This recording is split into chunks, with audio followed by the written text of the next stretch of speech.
as Verne Gagne's all-star wrestling goes coast to coast and continent to continent. The greatest wrestlers in the world. He may be an apprentice carpenter, but I guarantee you he is a seasoned ring veteran. I've been hit with bar stools, bar rags, barmaids. I'm talking to you. They're scared that Hulkamania's still running wild. Oh, yeah. I got a big fat wife and 9 kids at home, and I gotta feed them. And take a look at Jesse the Body in real life. Open your hand once if you would. You want to see it? This is absolutely unbelievable. Totally, completely out of control. He's coming in over the top. Hey! Look out!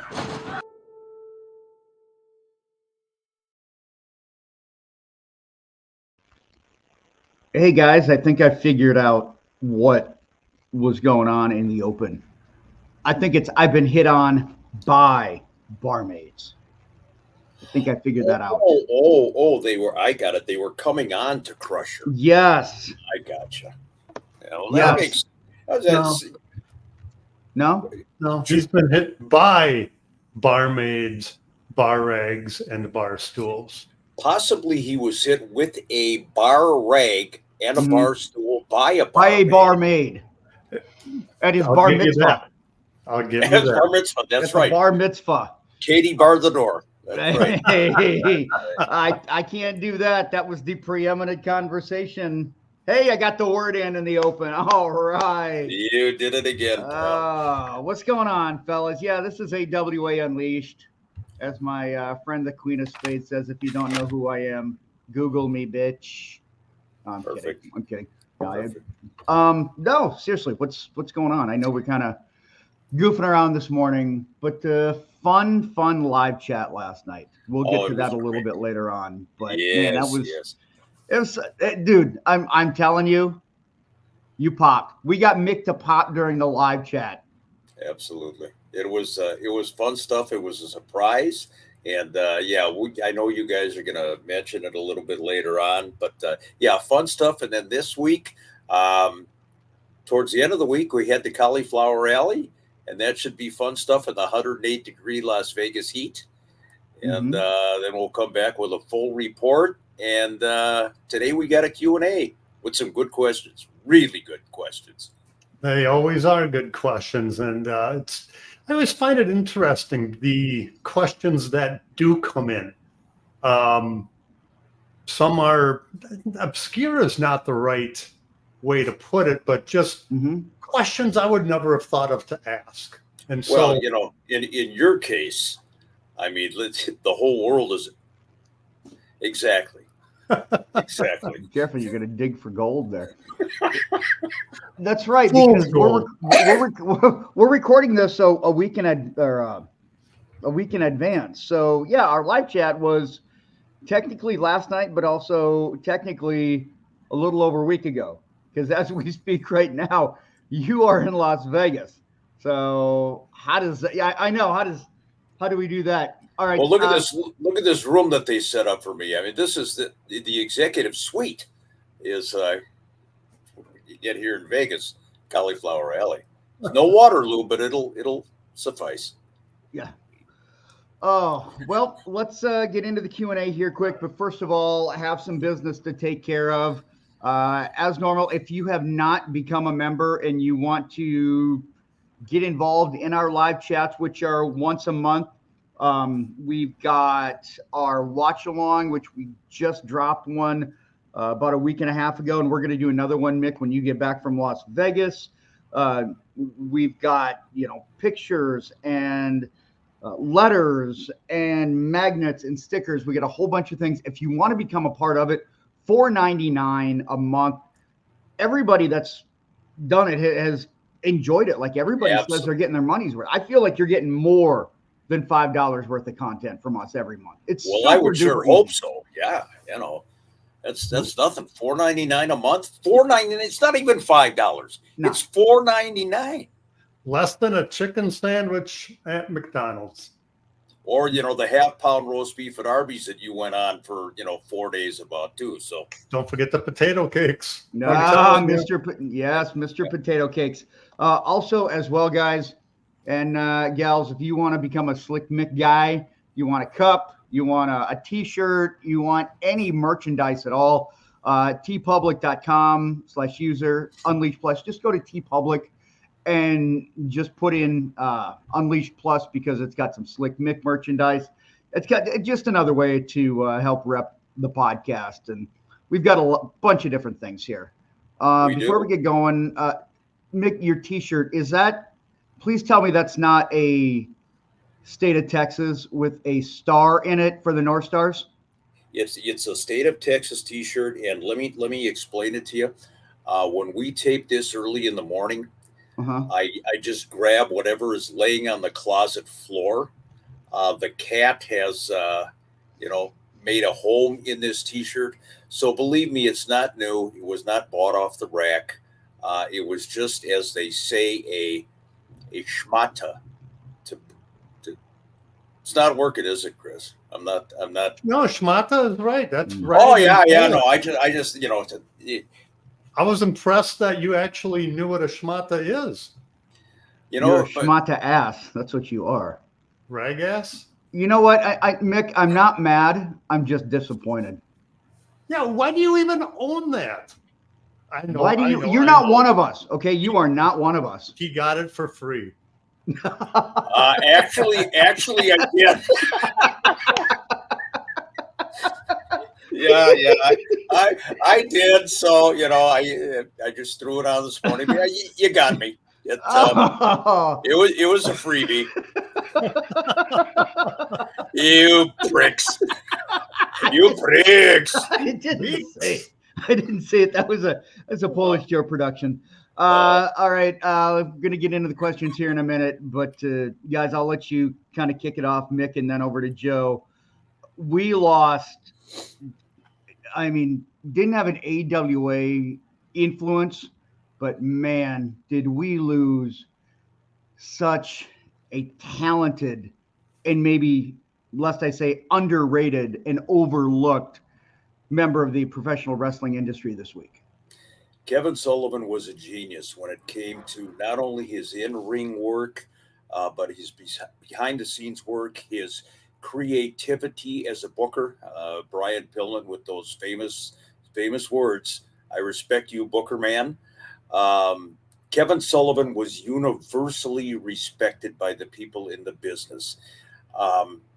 Not only his in-ring talent as a kid from up in Boston, that he came into the wrestling world as kind of a milquetoast babyface and transformed himself into one of the most fiendish characters of all time. But I think his legacy was behind the scenes, putting pen to paper and coming up with some of the greatest ideas and angles in wrestling history. And this is a real loss for the business. The fact that he reinvented himself so many times in his career is a testament, at least from my perspective, a testament to how good he really was. It's easy for somebody to be a one and done with their gimmick, with their character, with their persona. Kevin Sullivan was able to transform himself, and not only just to do it differently, but be very good at it. Yeah. And his behind the scenes knowledge of the business and how he could formulate the business, formulate a card, formulate an organization, a true loss in professional wrestling. Yeah, I never had a chance to interact with him, but just listening to him and the respect that I feel like people would show him, I feel like it's kind of one of those that people don't appreciate him in the moment, how good he is. And just over the last couple of years, you start to kind of look at all of these things, especially, WCW that had these, some of their higher moments all had Kevin Sullivan's fingerprints in it. And it's just sad. Like in this business, I don't know if it's more so this business than a lot of others, but you don't appreciate the influence somebody had until you can't really tell them thank you. And I feel like that's just kind of a shame. It is. And outside the ring, you had mentioned, Chris, that you didn't have interaction with Kevin Sullivan. He was a great guy. I mean, the Kevin Sullivan that you saw on screen, the maniacal devil worshiper or whatever, total opposite, just a quiet, soft-spoken guy. And great point. Now we realize what we knew anyway, but I think the wrestling business as a whole now understands, especially when you compare it to the bullshit that's out there today, as far as the Hollywood script writers and so on and so forth. Kevin Sullivan was a wrestler. He was a genius. He knew the business, and he put pen to paper, and God bless him. A wrestler who knew how to book wrestling. There you go. There you go. And before we get into the questions, Chris, what you said is so true, and that is you don't appreciate what you have while you have it. Yeah. Not only appreciate it, but recognize it and tell that person, tell those people who you admire, who you appreciate, who you love, tell them while you can, because tomorrow is not guaranteed to any of us. Amen, So, Joe. let's get on to the questions, the seriousness, and he deserves it all of Kevin Sullivan, but let's see what the fans have to ask. All right. As my friend Tom Kiefer of the band Cinderella says, you don't know what you got till it's gone. Let's go to Mick. The first one from Steve Carlson. Is it true that Bobby Heenan managed Baron von Raschke in the AWA? He managed Baron von Raschke, but not in the AWA. Bobby managed Baron in the WWA. So those two go way, way back. So this would go back to the 1970s. Whenever I mention that, I'm thinking 50 years ago. My God, are you serious? But I love this picture. I mean, I think that's a screenshot off of either Bruiser or Chicago television. Bobby Heenan in the foreground and Baron von Raschke in the background. But yeah, he did manage him. A lot of wrestling fans in the AWA know specifically who Bobby managed here and then in WWF. But, whether it was Chris Markoff, Angelo Poffo, Ernie Ladd, Baron von Raschke, Mass Superstar, wherever he went around the country, Bobby had one hell of a family. Let's put it that way. But yeah, he definitely did. It would have been interesting to have him come to the AWA and do it here as well. I think I actually have that interview on digital. I was going to say on tape. But yeah, the old WWA, and the funny part of that, I bring it up and just chuckle. They had wood paneling for their background on their interviews. They certainly did. Probably had it hanging up on hooks, and that was great stuff. But yeah, our friend Herr Baron, Jim Raschke, and Bobby the Brain. What a combination. From Dennis Schmitz, back in the day, I know the AWA tried to make the inroads into Los Angeles. He doesn't hear too much about it. Were they successful? You would have heard more about it if they were, Dennis. Verne tried the expansion. He went into LA at least a couple of times. I know their San Francisco forays were more in the Oakland, San Francisco Bay Area with Leo Namalini promoting, but they did try to go into Los Angeles a couple of times. They ran shows at the Forum, and they came in with some loaded lineups. And there's an example. Look at the talent on that card. But, it really, for whatever reason, and I don't know if it's just a Midwest thing or whatever, in certain areas, the AWA just didn't catch on as much as they would have, in the Midwest, even with main event talent like you got on this card. And I'm looking at the lineup, and I would have to guess this is probably late 60s, maybe 1970-ish. And you've also got some WWA talent on that card as well. Louis Martinez and Lou Thez, Bob Ellis, and so forth. Yeah, so Verne tried it, but short term. Wow, I did not know that. But for obvious reasons, I was 4 years old in 1969, if that's when that was. Verne, I remember him mentioning LA, but just says it would sort of be in passing and just sort of comment, yeah, that wasn't going to work. That was it. It didn't. It was, LA kind of had its own thing for a while with Fred Blassie and John Tolos and guys like that. So Verne tried to, make a foray into that market. It just didn't work. So really try and go national before that became a thing then, right? Yeah, absolutely. And in some places he did better than others, but it's really tough. I think Vince McMahon is the only one that really rocked the boat in terms of shaking up, going into another territory that had been established for a long time and blowing out the competition.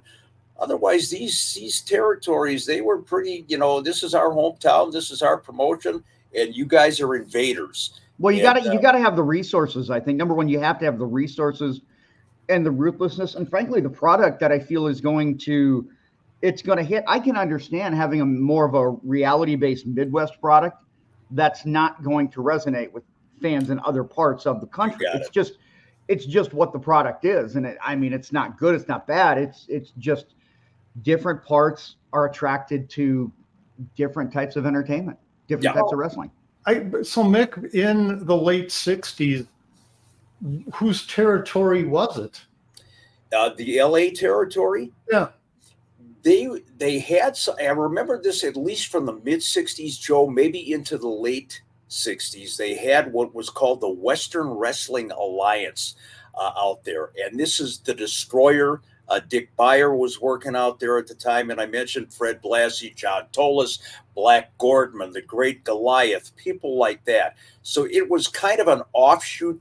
They doing their own thing. And I believe their champion was also recognized in that area as a world champion too. So, back to the territory days, and Verne tried to make a few bucks out there, and in and out.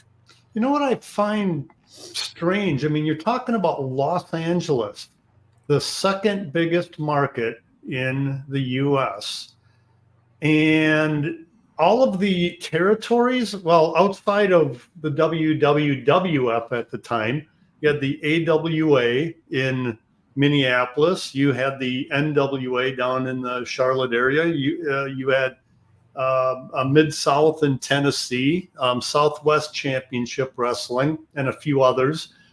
But they're all much smaller markets, and they became so successful. But LA, I had never heard of that version of the WWA. But there never seemed to be that huge big promotion in the second largest market in the country.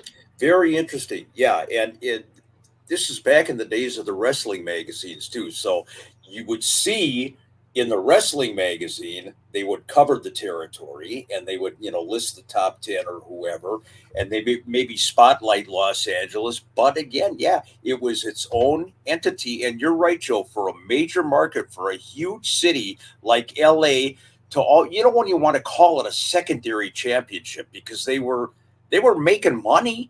They were making money hand over fist. Tolos and Blassie, one of the greatest feuds in the history of wrestling. But I know what you're saying. In terms of the national exposure, you would think LA would house some major worldwide company. And at the time, they didn't. Yeah. Oh, well, let's go on to the next one. Yep, let's go to our next one here. This is for you guys from Quinn Martinson. Wants to know, is Eddie Sharkey still with us? Used to go to all of his shows at George's in Fridley. Can imagine he would have some fantastic stories to tell. Eddie is still with us. God love him, alive and kicking. Eddie is in his, I believe, late 80s. I don't want to disparage him if he's, only in his early to mid 80s. Talk about stories that a guy would have. If anybody has seen and done everything in the wrestling business, Eddie Sharkey. That's not a recent picture of Eddie. I probably don't have to point that out. This one goes back, I would guess, when Eddie first broke into the business. So you're talking 64, 65 years ago. But I tell you what, Jericho talks about his learning tree. You sit with Eddie Sharkey for any length of time and you hear some of those stories and you're on the floor. You are it is hysterical stuff. And Eddie is an encyclopedia of wrestling knowledge. And Of course, he's got those AWA roots with Larry Hennig and Harley Race and Chris Markoff. And God, you'll bust a gut listening to Eddie Sharkey. I'd love to get him on the show. I did a quick search, and Eddie is indeed 88. Wow. It's like between he and Keith Richards, I'm surprised that both of them are still going. Although I'm not saying that Eddie did the same stuff that Keith Richards did, but still living the life in professional wrestling to 88 is incredible. Last time I saw Eddie was at a local indie show at a brewery, and Adnan was there.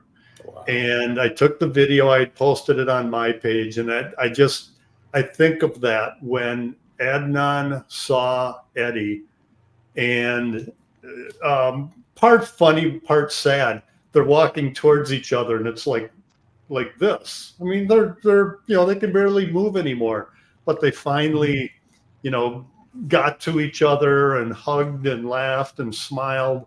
I just love that video. Seeing two old legends get together again.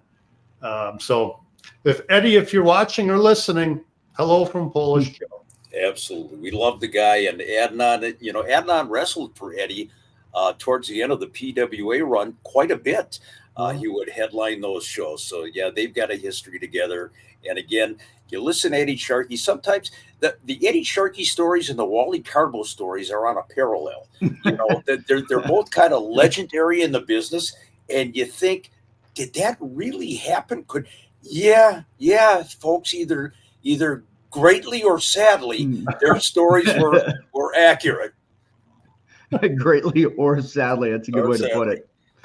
For Merle Olson of Bemidji, 70-year-old fan here. My grandson made me aware of your podcast. I love it. My all-time favorite is The Crusher. I remember he always cleaned house with the bad guys. Have we done a special specifically about him? Nick? Chris, you're going to have to remind me here. I don't know that we did with one specific to Crusher. I know we did Crusher and did Bruiser. Right? We did a combo of them, but we didn't do one for Crusher specifically, which I know we could very easily do, multiple ones of Crusher. We not only missed the boat on that, we missed the whole island. I mean, This is we were the Titanic. We were like, yep. In my defense, I didn't book that. You didn't either. Oh, that's right. There was some other guy. Yeah. But anyway, as far as Crusher is concerned, we got to do that. We got to talk about Crusher's Just him. Just him in the AWA. Yeah. You could talk about Hogan. You can even talk about Verne.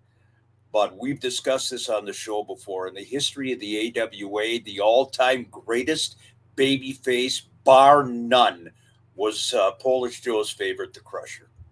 And I gotta say, when we do the watch-alongs coming up in future episodes, there's about a 6-minute segment, little tribute highlight package of The Crusher that I just really love, because it just brings up some of his classic lines and deliveries as only The Crusher could do. That barroom brawling, cigar chomping, beer drinking, Wanda spinning and doing the polka into the wall, because, well, he's got to buy a whole new wall after that, And then he always got upset because Wanda lost too much weight. She got down to 250, too skinny, so he had a string bean, just a skinny string of piss towards the end there, Wanda. I mean, it was sad to see.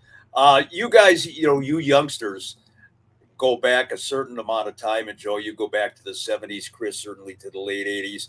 I go way back before that. I can't tell you how over The Crusher was in this town. And it surprised me, if there was heat between Verne and Crusher, and you've mentioned this, Joe. Oh, there was. I have to believe that Verne was jealous. I mean, Verne wanted to be the big man in town, and in a lot of ways he was. Nobody was over like Crusher when he would come into the ring against the bad guys of the day, and legendary. So let's do in the next couple of episodes, let's do the Crusher special. And one of the questions or one of the things that I'd like you to go over, Mick, that I've never seen or don't know is how, because Crusher was a heel when he started. Absolutely. How he went from heel to fan favorite. Don't say it now, but that I want to hear that story. I've never heard it. Good stuff. Good stuff. And I got a question here, guys. Based on Crusher's personality, his interview style, the one-liners, would he be over in today's wrestling? And I say because fans, if they find something that's funny, if they find something that's entertaining, I feel like they would be drawn to it. And I don't, maybe it wouldn't, but I think back to the interviews and kind of the over-the-top absurdness and just the quickness to be able to fire off the one-liners. Would that work in today's wrestling? I know it's, 50 some odd years later, but. What I would say, Chris, is if they let Crusher be Crusher, and if they didn't write his stuff for him, Mm-hmm. and if they didn't put him in this little box, and if you let him, go out there and wing it, he used to talk about how Verne Gagne had 1 million athletics, the athletic supporters, so they called him Bike for short. But that's like off the top of Crusher's head. If they didn't stagnate the guy and just let him be that big, tough son of a bitch from next door, I think he would get over. But it's a different era, so who knows? My only thought to that, I agree. I mean, obviously he's my favorite growing up, but Crusher was not a tall person. Right. I'd compare him to some like Taz. Yeah.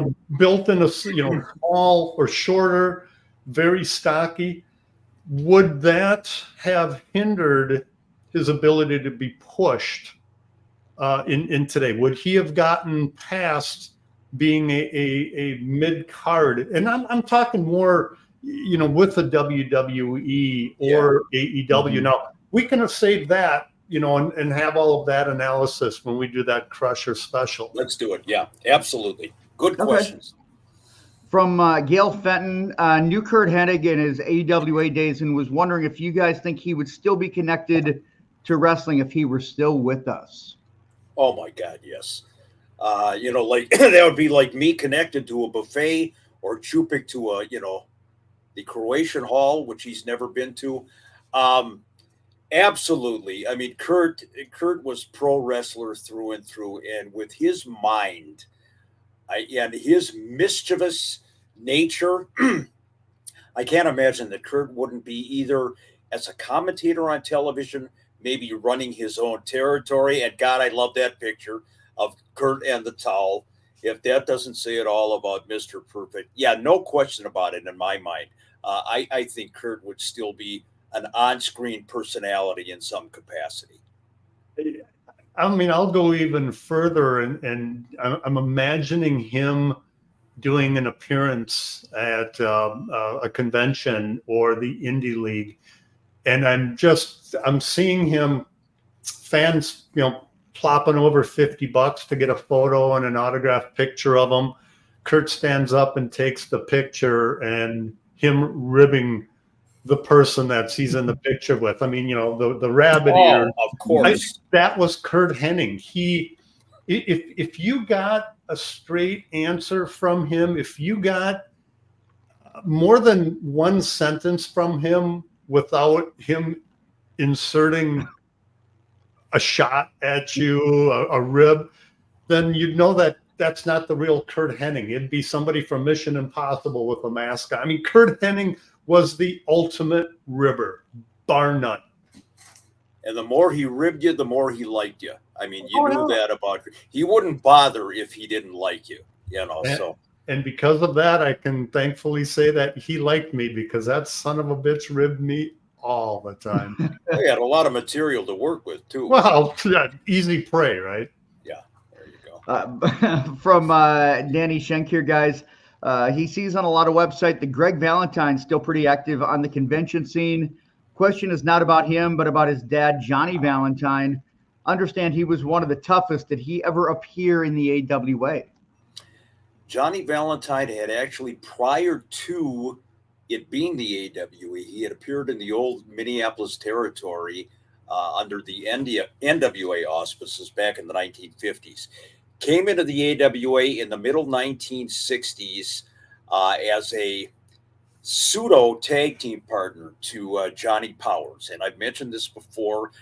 Johnny Powers, the only man to defeat the Crusher in a Twin Cities area cage match, and it was because he had Johnny Valentine in his corner. Johnny, I think, either shook the cage or something when Crusher was climbing the cage, and Johnny Powers got the win. There's Johnny Valentine right there, and the spitting image of his kid, Greg the Hammer Valentine. When you talk about the tough guys in wrestling, you know, he's right up there with the Hakus and the Harley Races of the business.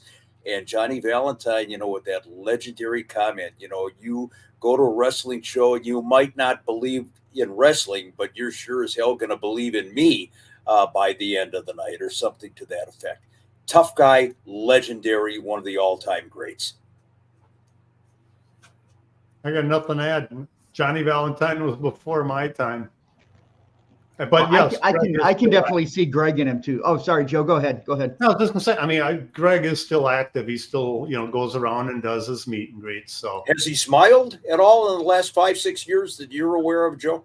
No, pretty grumpy face all the time. Yeah, that's great. Like he's constipated or something. But I'm not gonna say anything because he's one bad son of a gun there. From Darnell Whitford, I just love your podcast. Thank you, Darnell. Thank you for standing up for Greg Gagne on your most recent episode. I never understood the haters. What's Greg's hesitance to appear on your show? That's a good question. And I don't know. I think hesitance, excuse me, might be too strong a word. Because, I mean, to me, when you say somebody's really hesitant to appear on a show, they're really, no, thanks. I don't think that's the case with Greg. I don't know if he's given it a lot of deep thought.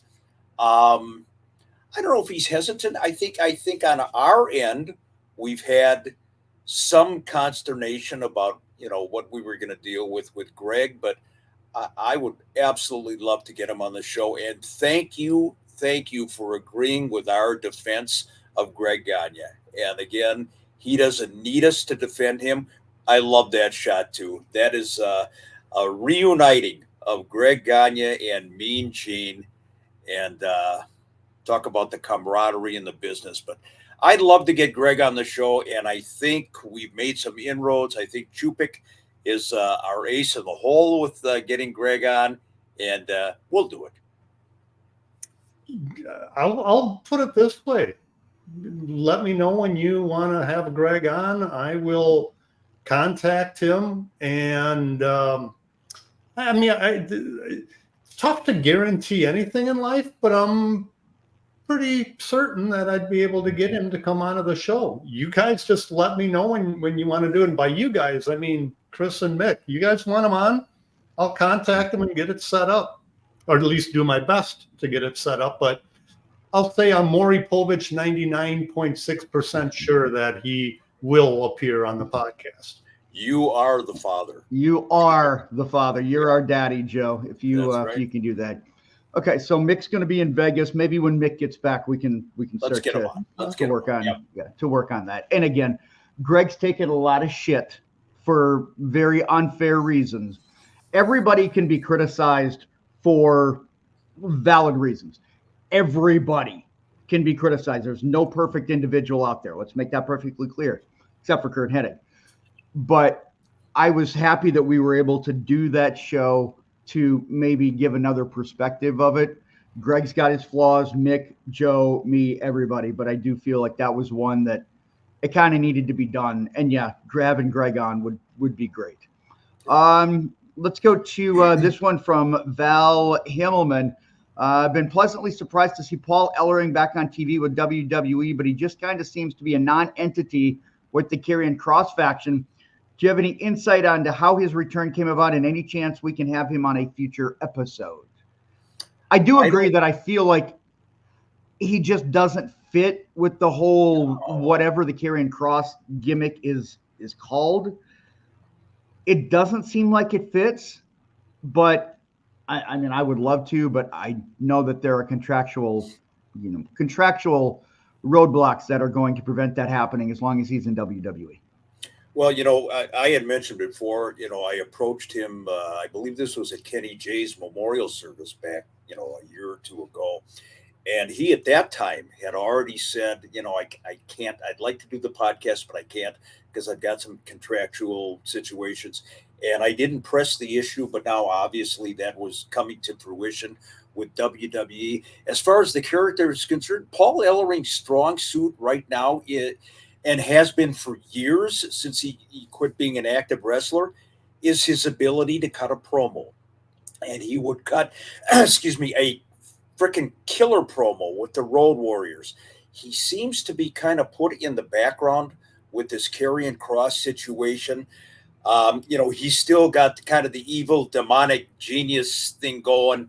But I don't know. He seems like he's become, and there's Paul back in the day when he was one of the major heels in the business. This guy was a brick shithouse.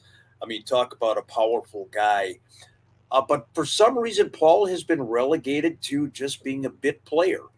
And I guess good for him. After all these years, he's getting a paycheck and probably a good one from WWE. He's a great guy. He deserves everything. But yeah, he's got to be utilized better than he is right now. I can't help but wonder if today's fans, let me change that.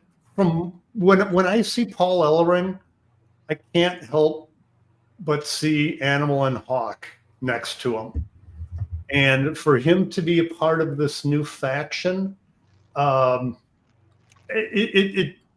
don't want to say, it's not that he looks out of place, but when I see him, I don't see the Road Warriors. I don't see the Legion of Doom with him. Yeah. And so it just, I don't know, seems something is missing, not from Paul. I mean, he's still the same great performer, cutting great promos, but just not seeing Animal and Hawk alongside him just makes me, something feels empty.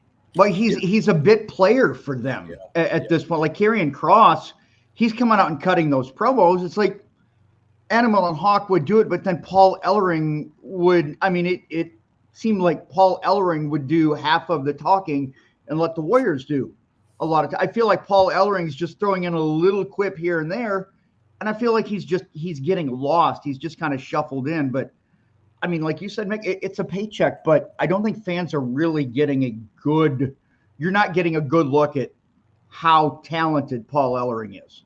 Well, two things. I agree with Joe completely. You can't look at Paul Ellering and not think of the Road Warriors. It's just an automatic. Is that unfair to the new Karrion Kross faction then? Because how many people are making that connection though? How many people are maybe looking at Paul Ellering and be like, oh, well, I see the Road Warriors. There are a lot of fans today that may know about the Road Warriors, but they don't understand the connection that Paul Ellering had. I don't think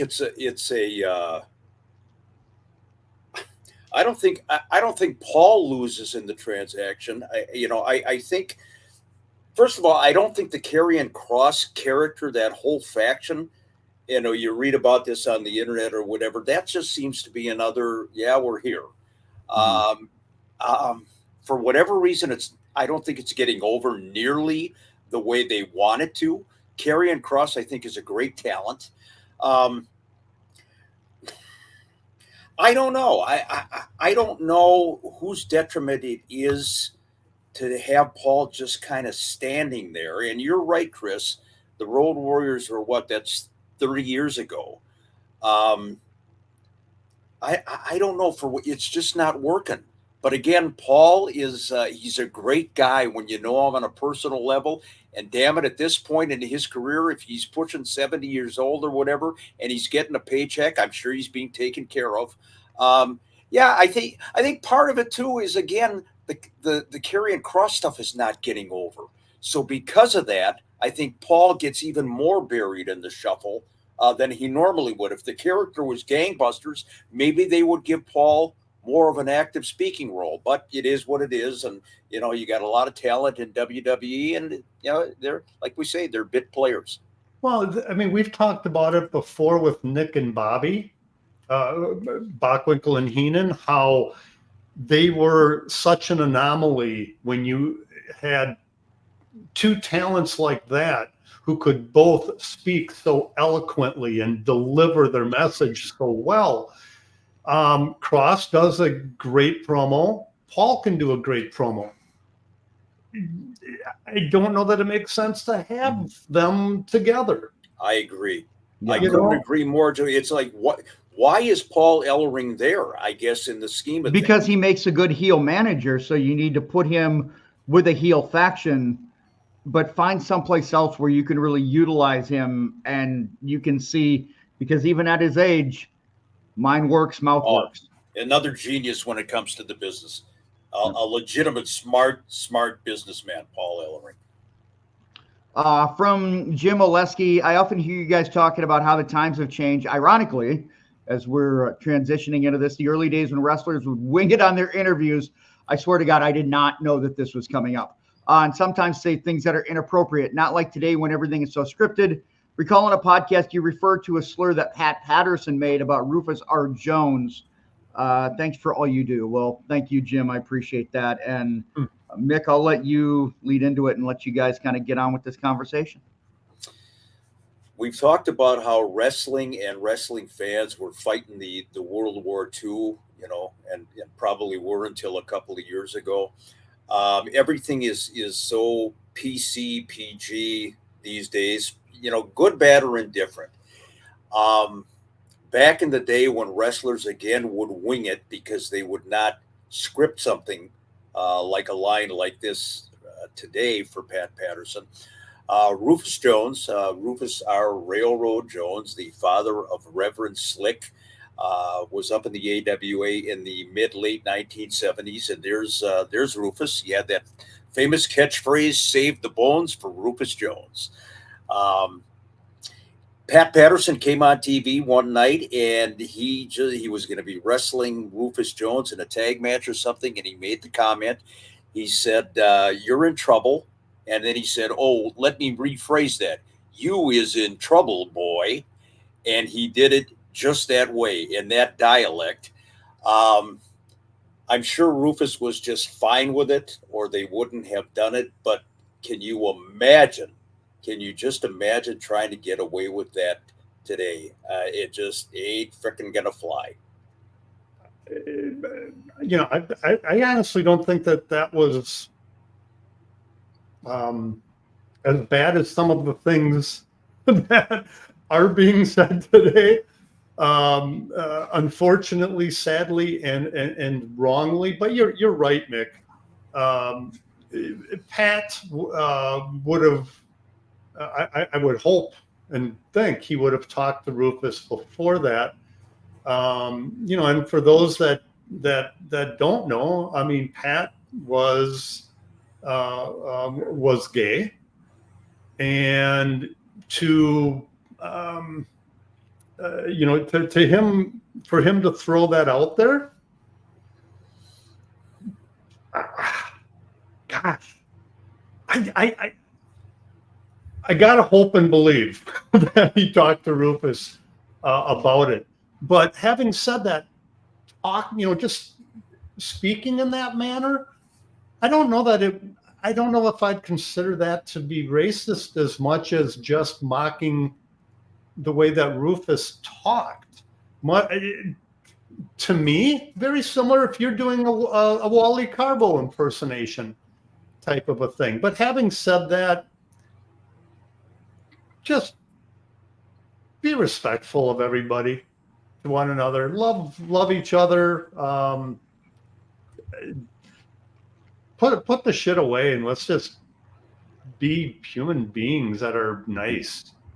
Wrestling was never a beacon of goodness when it came to societal issues and not playing off stereotypes. And I think that was a situation too where Pat just went out there and did what he did, and I'm sure he talked to Rufus afterward. I'm no question about it. But yeah, thank you for bringing that up, and we had mentioned that on a previous podcast. The racial stuff today is so like a powder keg. I'm not sure that they would go there. Yeah, I don't know that there's any way that you could get around that. From Scott Meisner, this is for you, Mick. Was the on-camera feud between Larry Hennig and Verne Gagne legit? It makes no sense to me because they were both AWA legends. Verne trained Larry, and they were both Robbinsdale guys. There's your reasons right there why there was heat between Verne Gagne and Larry Hennig. And we've talked about this ad nauseum. I think most of the heat was on Larry's end. I don't know the inside outs of. There's a great shot of the two of them, Larry and Vernon. And look at Larry. Larry just looks like he's either, going to barf or he's going to haul off and deck Verne any second now. Like, take the picture already and let me get the hell out of here. Larry had a lot of animosity towards Verne, and I don't know if it was payoffs. I don't know the insides. I know Larry felt that Curt, for whatever reason, was not getting his just due from Verne. So conversely, you look at that and you say, well, wait a second. He put Curt over as the heavyweight champion.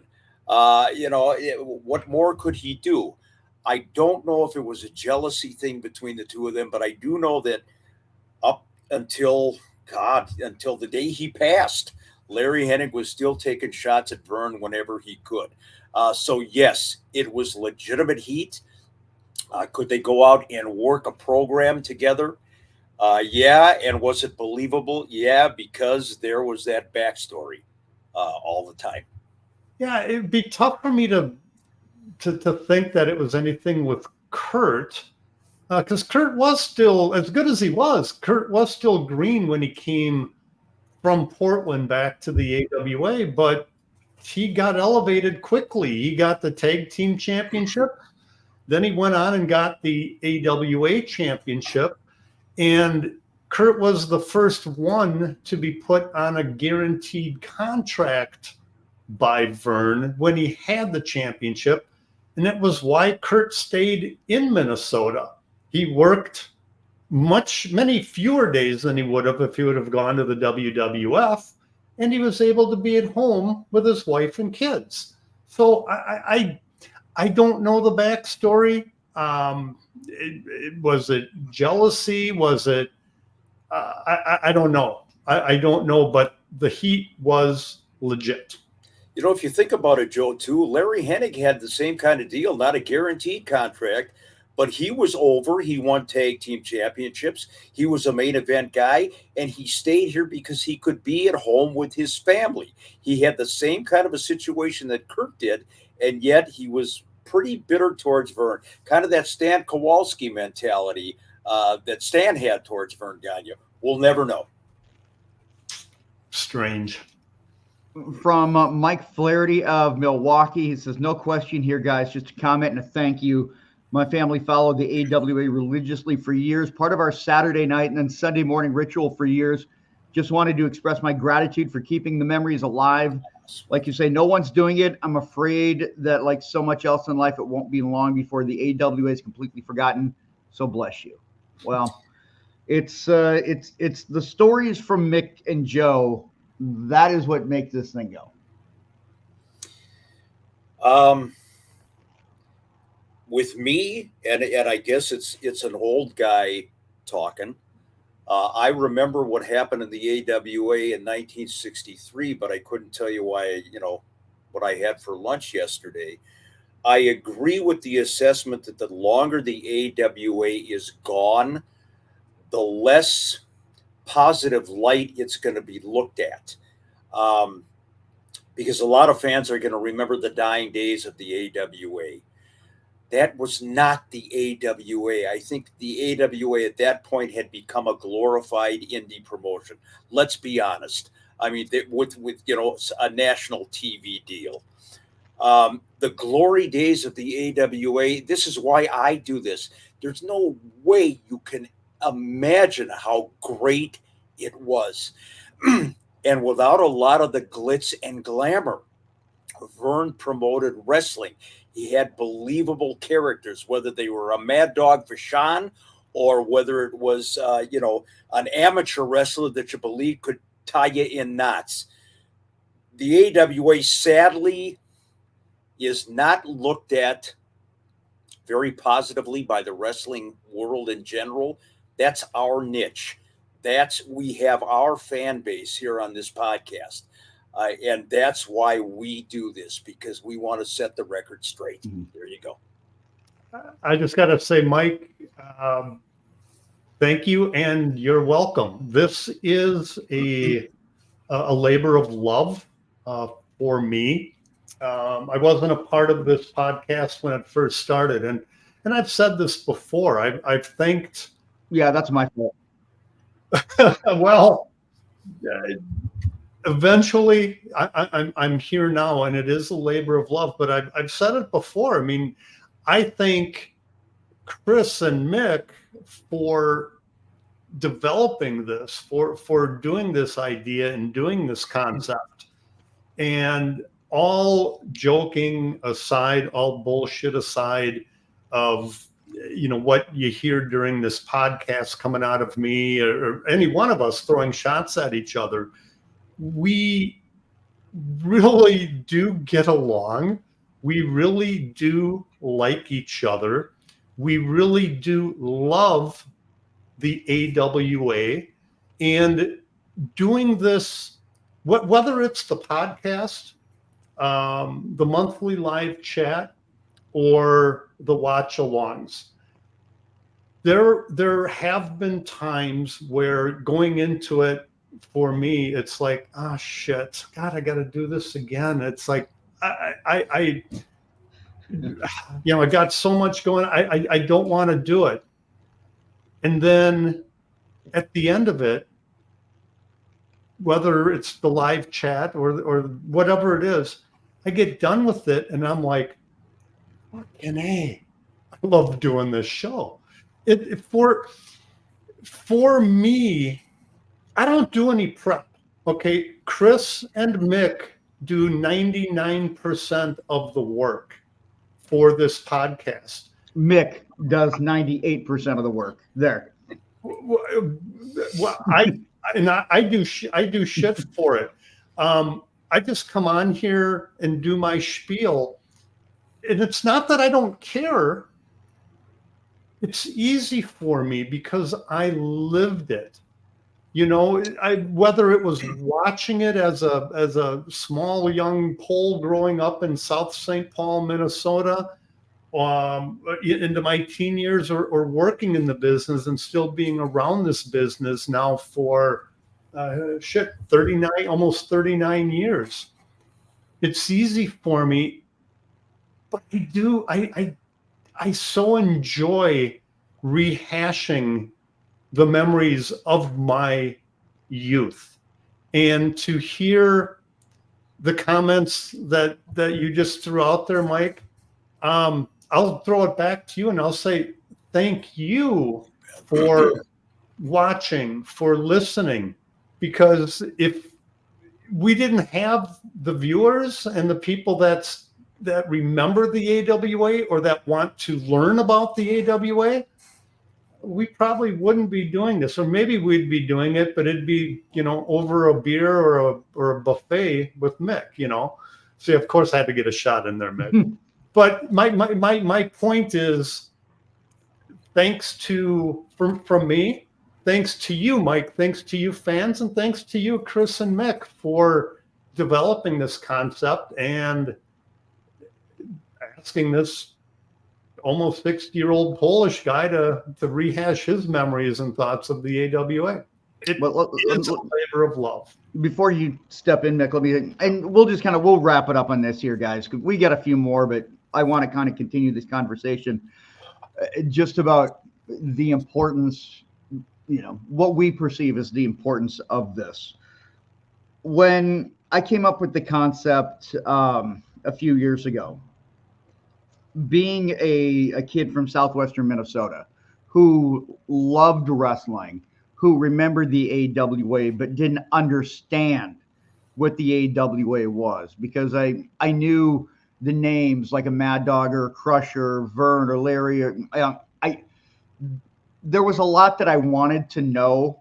And when I came back and got my job at CCO Radio, I was like, I have an opportunity here to maybe create something that if I'm interested, then somebody else around my age has to be.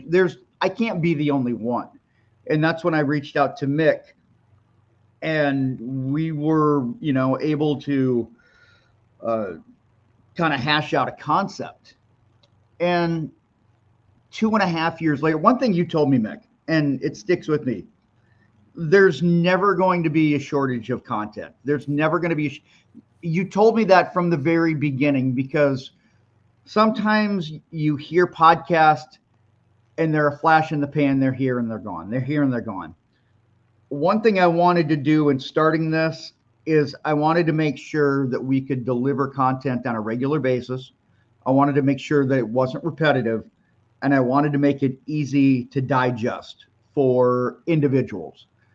And when you said you felt like there was going to be enough content that we could go for several years, that's when I felt comfortable, because right now this is episode 129. And that's not including the watch-alongs. That's not including some of the specialty ones. 2.5 years. And I feel like we still have not even gotten to a lot of the topic. I'm sorry this is me rambling, but it was just one of those that it just kind of came to mind with how this whole thing got created. And to piggyback off of what Joe was saying, because I think Joe made some really good points. Chris, I would say to you, I appreciate you coming to me, and this doesn't have to be a three-way, glad handing, for the end of the show. Oh, it's a circle jerk. But when you came to me, yes, I said circle jerk on the podcast. Everybody, right? You did. When you approached me about a podcast, I can tell you, if it would have been just a wrestling podcast, I wouldn't have done it. I've done a lot of stuff for a lot of years in this business. And man, when you approached me, I was tired. I really was tired. And I had stepped away from the business because, my God, I've done what I did. And, that's I hit the ceiling. My head kept bouncing off the ceiling there. But when we agreed that it was going to be AWA oriented, that was the spark. And when you said right now, talking about the content, and are we going to have enough? I can tell you, folks, we're 129 shows into this. We haven't scratched the surface. I haven't gotten into the behind-the-scenes stuff, some of the Wally Carbos, some of the Verne Gagnes. I mean, it is an endless array of stories that we could tell about the AWA. I'm delighted to be a part of it. I think Chris does yeoman's work in making sure everybody is focused and on track. And Chupik, as much as it pains me to say so, you're a pro. I mean, you are a professional. Joe added, so when Joe came in, the whole feeling of this thing changed. And I've said this, and I hope you guys that have followed us from the beginning, when we added Joe Chupik, this podcast became what I had envisioned. This podcast became, I want to say, looser. It became lighter. It became more enjoyable. And it's three guys that can sit around and bullshit and have some fun and take some jabs. But at the end of the day, it's just about a common love in three different perspectives of a wrestling promotion. And yeah, Joe coming in, and I've told you guys this in private chats, that this whole thing, the whole feeling, it just changed. And the skills that Joe brings with his production and the videos that he's got, the access that he's got, I mean, that has taken what I wanted, and it is just it's up to another level. It really has, you guys. All right, And well, again, I don't want this to, it's already a three-way circle jerk, so let's just keep going. You know, it really is. And, you know, you put him over long enough, and, you know, you neglected to mention that when he came on board, the ratings tanked. I mean, that's an aside, you know, but, you know, he's done a pretty reasonable job considering who he is, you know. I'm just glad that things, you know, we've gotten past the love fest and we're back to normal. Damn right. I was getting nauseated here. Good. Yeah, if there was a channel, people would be turning. Oh, I'm sure they're turning it like 1972 with a fucking knob. Yeah, well, let's talk to the, Joe, you know, that's Joe looking at himself before he gets dressed every day. He's like, the nipple twisting? yeah, Minneapolis, St. Paul. Wow. Oh, Twin Peaks. Okay. Come in Berlin. You know, it's, yeah. All right, let's get off of Joe talking about tweaking his nipples in the bathroom, and let's get into some shout outs here, guys. Mick, why don't you go ahead and kick it off? A good friend, and in his own way, a legend in this business, Tom Burke, out there in Massachusetts. Tom is a wrestling historian personified. He has done it all from a journalistic standpoint in wrestling. He has a whole museum that has become a tour stop for people to go out and look at his wrestling memorabilia. The man just never stops going. And we had an opportunity to talk with Tom at Waterloo just recently, a longtime friend, devoted to this business. He's so old school through and through. And the poor guy got COVID in Waterloo, as did I. So, Tom, hope you're on the mend. One of the greatest friends I have. Love you, guy. My shout out is going to go to somebody who made a special appearance last night. So we had talked earlier, we had the live chat, AWA Unleashed live chat. We do that once a month. And our special guest that was going to join us that night asked us if he could invite somebody to come on board to this. It's always worrisome when you're like, hey, I've got this friend that wants to come with. Do you mind? Yeah. You're like, oh shit, who is this guy? Who is this guy? In the case last night, the special guest was none other than Lenny Lane. Shirtless Lenny Lane. That's got to be his name. He was the only person on the live chat not wearing a shirt. You notice that? And still looks phenomenal, in phenomenal shape. He looked 53 years old. But my shout out goes to Lenny Lane for coming on to our live chat, something that she plugged here you can only get as a subscriber. But it just goes to show what can happen on AWA Unleashed. Hence, Unleashed. There you go. And I'm going to go to the individual that booked that, Mike Moran, our friend. When I was talking with Mike early it was probably like, I want to say it was like 10 minutes before we were ready to go on with the live chat. And he's like, hey, I've got somebody, can I forward the link to? I'm like, okay. And then he's like, well, it's, don't tell Mick, but I want to, invite Lenny Lane. I'm like, oh, okay. Yeah, that's cool. So we're working on that.